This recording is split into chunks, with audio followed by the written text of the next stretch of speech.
Connor, what's the adjustment been like?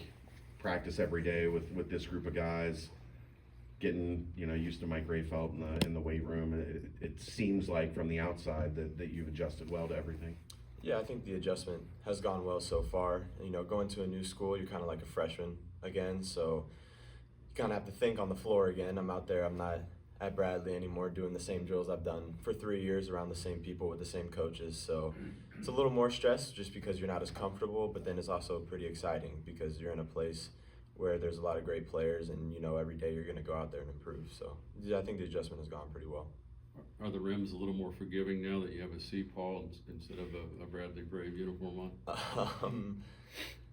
Yeah, I would think so. I think when I played here last, they were pretty forgiving, so it was okay. Tell us about how you got here.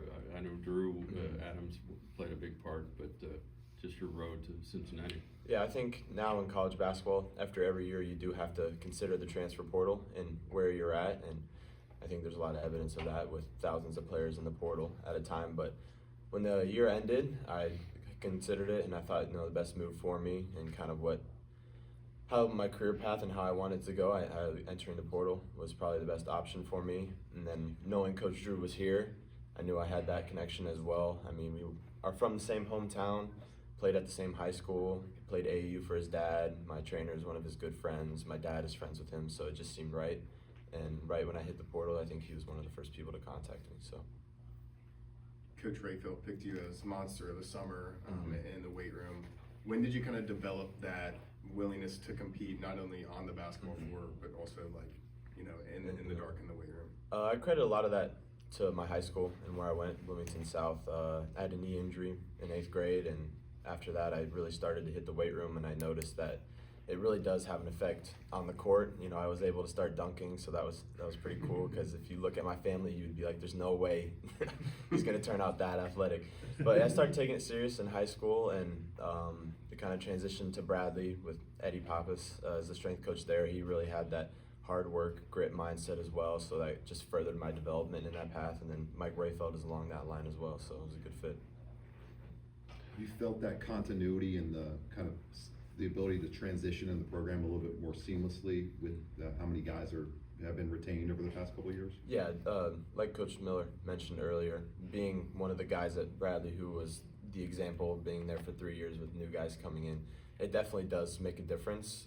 Being able to stand on the side and watch somebody do the drill or kind of provide an example of the concept, so then you have like real visual examples of how to apply it, and not just being thrown into the fire having really no idea what you're doing. So having those 6 guys return and having such high-level players who are returning to give you that example has really been helpful.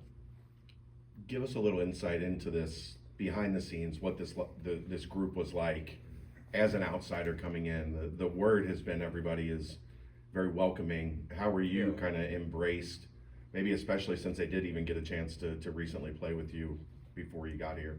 Yeah, I mean, having played here, yeah, right. Having played here was pretty funny, because then you have some relatable stories about things that happen on the court and such, and then also getting to talk trash to some of the guys, like, oh, I scored on you now, and I get to score on you in practice now. So, just things of that nature. But yeah, very welcoming group. A lot of great guys. I think when you're wanting to build a winning program, I think character matters over talent, and I think Coach West, with a lot of the returning guys, scored on both fronts of that. So coming into the locker room, you have a lot of great guys who are very understanding of your situation, and then you have to be understanding of their situation and who they are. And I think if you have great character, the connection is just going to be seamless. So who do you like the least, Bob? CMOS. Yeah. You didn't come here to sit. Does it matter who starts on this team with the depth that you have? I think when your goal is to win championships, you have to have people who are accepting of roles, right? You can only start 5 people, you can't start 15. So I think it doesn't matter. I think you guys saw it last year with the 6 guys that bringing back. It's a lot of great talent, and with the freshmen and the transfers that have been brought in, it's a lot of great talent. And I think if you want to win, you have to have guys who are accepting of it's okay to be the 6th, 7th, 8th man. It's not always who starts the game, it's more about who finishes the game. So what do you feel like you've had to work on or tried to work on the most transitioning from Bradley to the Big 12? Obviously a lot greater athlete.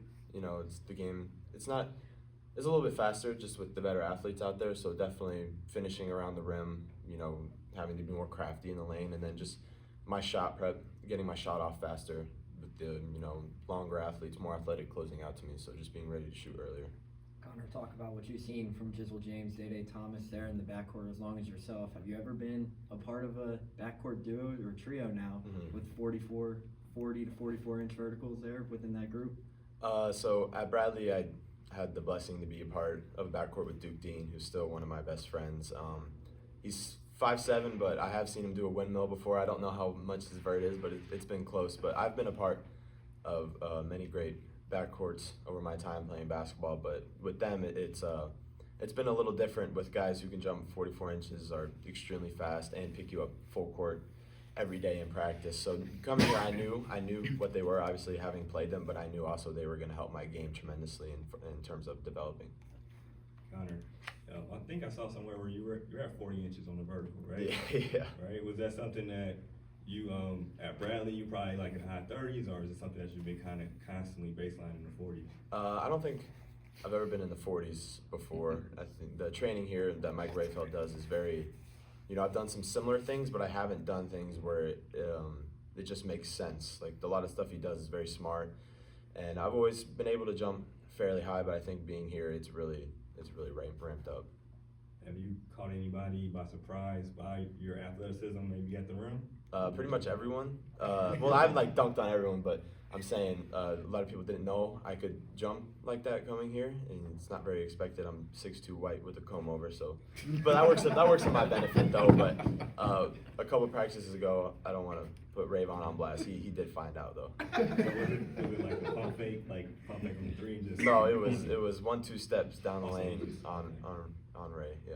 Right. So Ray said he's got a bounty on my head right now in practice. He's coming for me. Have you got CMOS yet? Huh? Have you got CMOS yet? No, not yet. That's the one I want the most on. Would you consider having comb over on the back of your jersey? Comb over on the back of my jersey? I don't think so. No, I don't think so. Coach West mentioned the young talent with Tyler Betsy and Tyler McKinley. What has been your impression of those two? No Tyler's out.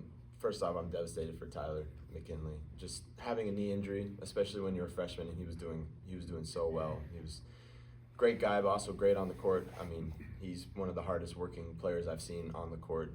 Extremely great motor. And then with Tyler Betsy, he's quiet, but he might be one of the funniest people I've ever met. But my first impression of him was I didn't know who he was. I mean, I've heard of him, but I didn't know he could shoot the ball like he can. And he's an excellent shooter, great off the catch, and he's really developing his game off the dribble as well. I mean, in the next couple of years, he's going to be a major problem, and he's probably going to be a problem this year as well. Anything else? Cool. Thanks, Connor. Thank you. Thanks, Connor.